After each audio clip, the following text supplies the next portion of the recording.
Okay, so, akong kadaugan sa kinabuhi, no?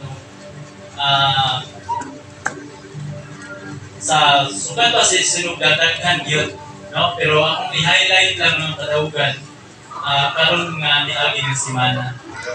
Diin nga, ang Ginoo wala gyud pinagpasadling ana sa kanulis sa kinabuhi na protect. Naghatag og protection 24/7. No? So, sa panglawas, ilabi na ang ihatag niyang grasya, diin ang ikirelasyon sa katawhan kung ilabi na kaniya. Then kami tanan wala pagyud. Sa ako nang gingon ganiha sa Matthew 20 verse 16. Daghan ang nauna pero naulahi. Daghan nga o ang naulahi nauna. So, kini usa ka akong kadaugan tungod kay wala niya gitugot nga kami ug akong balay maulahi.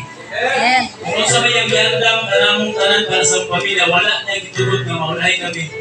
Financially siguro, ug of course ang kaluwasan nga gimin ni ini. Para po siya nga kung saan kasumbingay nga kung saan kung kita kaunang tao niya nagluya-luya ta sa atong pagpangalagad kaniya, mahimo niya kita maulahi sa kaluwasan. No? So, ako gyud nagpasalamat nga wala niya itugot nga kami ug akong balay sa pamilya daghan kaluwason nun. Pinagisugdan niya sa mong kinabuhi nga kami dili maulahi. Kung sa ingon ba sa iyong mga pagaltihon usab nga daghan ang gitawag pero diyo tayo ra ang gipili. Daghan tayo salamat sa Ginoo nga kami iyang gipili. Tungod kay kung wala kami niya pinadili aksidente nga namin diri karon kundi usapi sa iyang mga pinili nga makagawa sa dinudalay nga kaluwasan nga makakita kung kinsa gyud ang Dios nga may alagaran. So, sa laing sa akong kadaugan, no?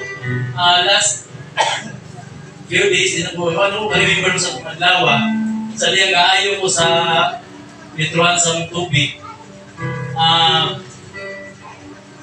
Galantaw-lantaw ko sa sakyanan niya. Na-expect ko nga baga, nagligid ang akong sakyanan itong app na ko. So, paglantaw na ko, but this, gunit ko na yung naunsa. Di akong gilantaw. So, lugin ako nakabanday nga pinanage sa way alignment kaya mamira ko siya sa kilid. Na wala kang ibaliwala na ako dito na po sa kanang shop pero gi-schedule pa man ko so wala na po ko kay baga ramang kay this outer space. O paglantaw na ko kay kita naman ni fly. So sa kadawagan tungod kay gihatag ko niya wisdom kay tungod kay delikado kay sa tubangan na lugar niya, diya kung nabit kami muskulo, mo speed mo pinag 110, mana 120, kanyang musog kayo ka na, kanyang bubuto, galit ang ligid.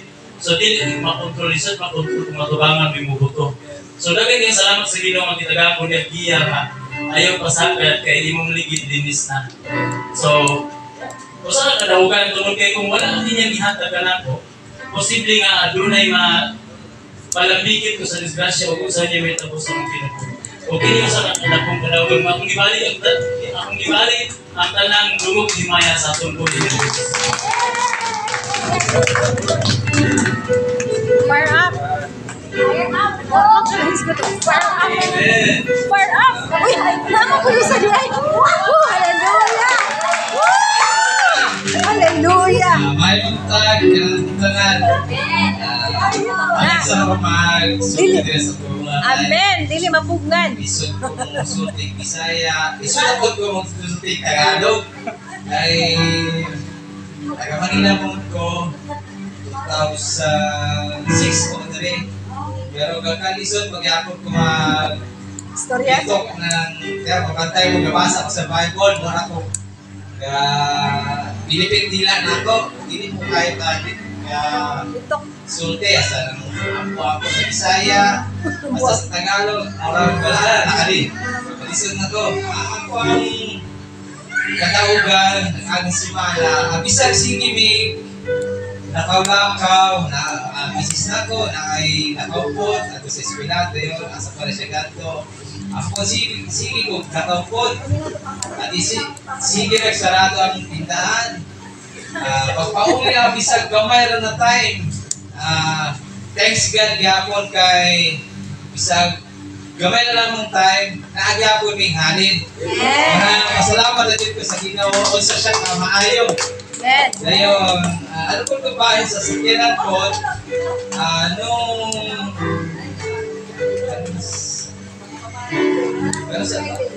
Friday. Nung Friday, kailan lang namin meeting po dito sa Cowdairy.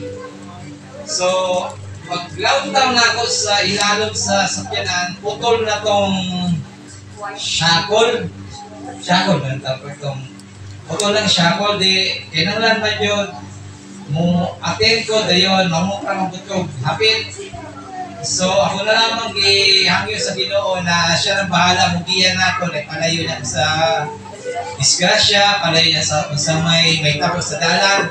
Basta hinahinay rayot ko, hantod sa, punta lang may karga lang, nihapit ko sa mekaniko, wala man yun siya. Sige, patayin na lang ko, mutong, pangayo na lang ko sa Ginoo na siya nang mahibalo sa nakaw na ako. So, nung pag dire na sa nakargahan na ng pagkasako, 5, medyo niligumok-imok na siya. Kuya, wala ko, usaon na ako. Sige, basta, padayo lang ako. Ako na lang ako, ano lang ako niya sa Ginoo na siya nang bahala na ako pagpauli sa balay. Basta hinihinay rajot ko. Dahil na ako pong katulugon. Hindi niya narumano ng ano. Hinihinay na gani akong nakaw. Wala ko, ginahon pataplin. Salamat din sa Ginoo, wala yung hitapon na ako. Ito napahuway ko sa may kaluting kapit. Dito ko na tulog-tulog ako kay para di kayo sa disgrasya ba. Hindi na po ko sa shackle. Musok lang yung lihok niya, kaya bukat ang mandala na ako. Pero padayo lamang ko, hinahinay na naman yun. Hinahinay na dito kapaulit. Oto, kaluya na dyan sa Ginoo, walay nita mong nasipra na akong pagpahuli, walay natin kung nita mong disgrasya. Pasalamat na dyan ako sa akong Ginoo. Isa siya kamaayo na to. Praise the Lord. Hallelujah. Daghang salamat.